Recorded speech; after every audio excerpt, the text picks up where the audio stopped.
দেশবাসীর প্রতি হাসানাতের জরুরি বার্তা।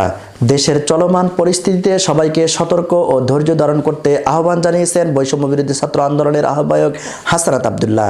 মঙ্গলবার 26শে নভেম্বর সামাজিক যোগাযোগ মাধ্যম ফেসবুকে একটি স্ট্যাটাস দিয়ে তিনি এই আহ্বান জানান। ফেসবুকে স্ট্যাটাস দিয়ে তিনি লেখেন, সারা দেশের সকল সাধারণ জনগণকে শান্ত থাকার জন্য অনুরোধ জানাচ্ছি। আপনারা ধৈর্য ধরুন, শান্ত থাকুন, নিজেরা আইন হাতে তুলে নেবেন না। দয়া করে দেশে অস্থিতিশীল পরিবেশ সৃষ্টি করবেন না। আমাদের বাংলাদেশ সাম্প্রদায়িক সম্প্রতির বাংলাদেশ। আমরা কোনোভাবেই আমাদের এই সাম্প্রদায়িক সম্প্রতি বিনষ্ট হতে দিব না। তিনি আরও লেখেন, 5ই আগস্টের পর থেকে একটি মহল উদ্দেশ্য প্রণোদিত হয়ে আমাদের দেশে অরাজকতা সৃষ্টি করার জন্য ক্রমাগত চক্রান্ত করেই যাচ্ছে। দয়া করে নিজেরা কোন্দলে জড়িয়ে কুচক্রী এই মহলের হীন ষড়যন্ত্র বাস্তবায়নের পথ তৈরি করে দিয়েন না।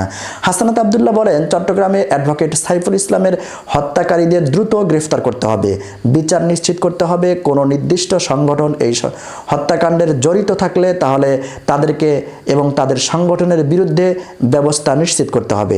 আপনারা শান্ত থাকুন, সতর্ক থাকুন, ধৈর্য ধরুন। এর আগে একই প্রসঙ্গে ফেসবুক পোস্ট দিয়ে অন্তর্বর্তীকালীন সরকারের উপদেষ্টা মাহফুজ আলম বলেন, গণ অভ্যুত্থান ও বাংলাদেশের সার্বভৌমত্ব রক্ষার্থে শান্ত থাকুন। নিরীহ সংখ্যালঘু জনগোষ্ঠীর সামাজিক নিরাপত্তা নিশ্চিত করুন। সরকার দ্রুতই সকল রাষ্ট্রদ্রোহী ও সন্ত্রাসীদের বিরুদ্ধে যথাযথ ব্যবস্থা নিশ্চিত করবে।